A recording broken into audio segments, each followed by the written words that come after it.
the other my economic strategy. At first, I thank our respected sir, Umar Farak sir, for giving me the opportunity to speak few words in front of you all.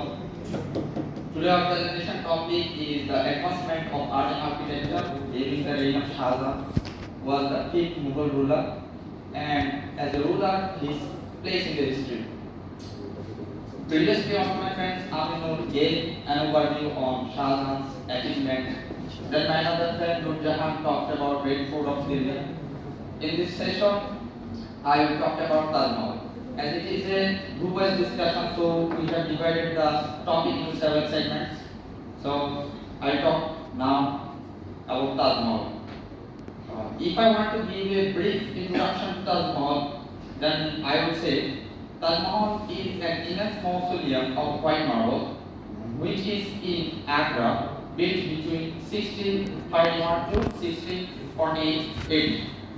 On the order of fifth Mughal Emperor Shah Jahan, on marrying of his beloved wife Tajmahal, who is commonly known as Mumtaz Mahal among us. Few questions come to our mind when we hear the word Tajmahal. Some of the questions are where Tajmahal is situated. Tajmahal is situated in Agra on the right bank of Jamuna River. Agra is a district under Uttar Pradesh. If you want to define the relative location of Tajmahal, then we can define the location of Tajmahal as Tajmahal is around 200 km southeast from Delhi. Another important question which comes to our mind when we hear the Tajmahal, when it was built. Though there is several opinions on that issue, but according to Britannica, the construction of Taj Mahal was started in 1631 AD and continued until 1648 AD at least. The mausoleum itself was built within 1638 to 1639 AD.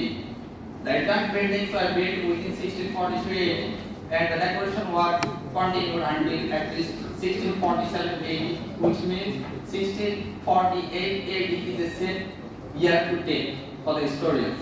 But all the things which are visible to us right now, including the mosque, the rest house, the entrance gate of the south, all the things, which means all the things right now we can understand by the word Tajmahal, was finished building in 1653 AD, though there is some opinions and discontent on that issue, but this is the opinion taken by most of the historians. Now I will say some basic information and characteristics of Tajmahal. The land where Tajmahal is situated now had belonged to Raja Raisi at first. Shah Jahan managed to exchange a fort in central Agra with the land of Tajmahal with Raja Raisi. At the beginning, the land was very low. Shah Jahan managed to put a lot of soil to make this land high. Right now, the height of Tajmahal is 160 feet above from the water side of Jamuna. The size of the land is around 17 hectares. If you convert this into acres, then we can say the size of Tajmahal is 42 acres. On that time, most of the Mughal buildings were built in red sand and stone. But Shah Jahan was the first person who introduced to build buildings from white marbles. The diagram of Taj Mahal was designed by a present-day Pakistan-born architect named Ustad Ahmed Lahori. Lahore is a place currently in Pakistan. The chief architect of Taj Mahal was Ustad Isa Shirazi, who was born in Persia. There was a young architect named calligrapher named Amanat Shah, who designed the Quranic verses in Arabic letters on the white marbles of Taj Mahal. The most striking feature of Taj Mahal is the marble stone dome. The size of the marble stone dome is 35 meters, which is an extensive dome. We can understand it. 35 meters, which is an extensive dome. We can understand it. And the most interesting feature is there was no use of iron on that dome. There at the top of the dome there is a lotus flower, and on the top of the dome there is copper bar designed with Indo-Persian ornamentation, which express the liberalism during the reign of Shah. There is a charbagh in front of the forecourt of Tajmahal. Mughal gardens formerly divided into 4 divisions, and they used to use the word charbagh to denote 4 divisions indiscreetly, and each quarter of charbagh could be divided into 60 flower gardens. Engineer Ali Morda, who laid out the design of this garden. If we talk about the workers and craftsmen of Taj Mahal, then we will get several information here.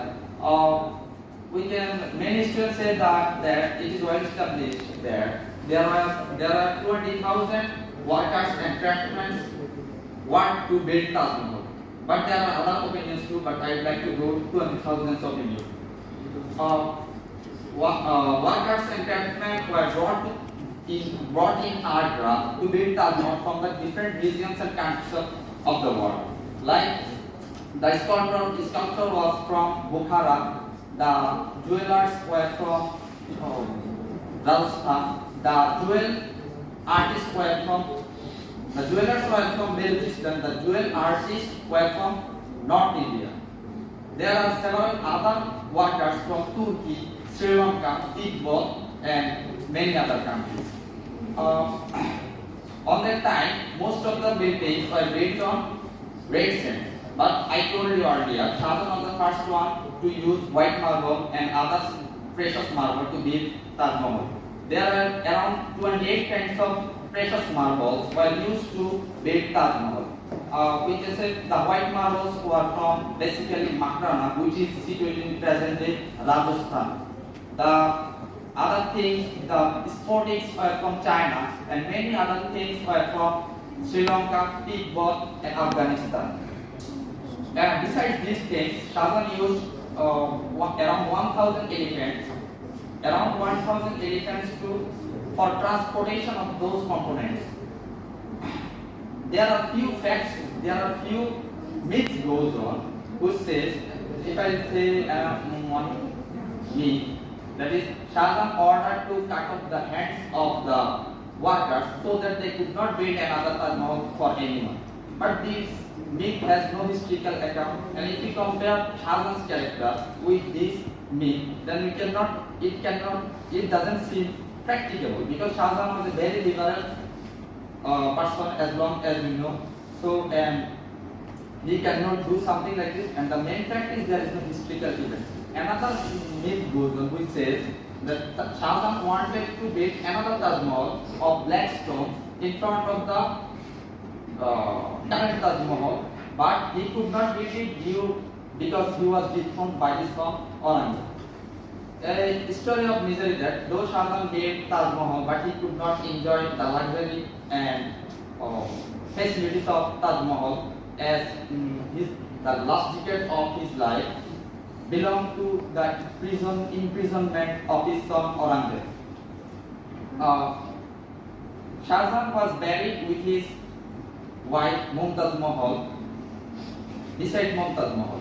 Another information I missed at the beginning, that the Mumtaz Mahal was not buried at first in Taj Mahal. She was buried at Borhanpur. Later, her body was taken to Taj Mahal in Agra and entombed on the bank of Jamuna River. Then Taj Mahal was built centering the grave of Mumtaz Mahal. Right now, in 1983, UNESCO has designated it as the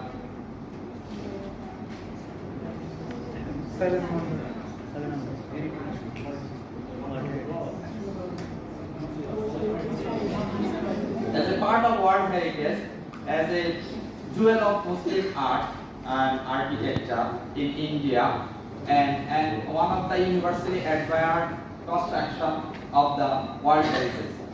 I'm sorry that I missed some words. I'm sorry for that.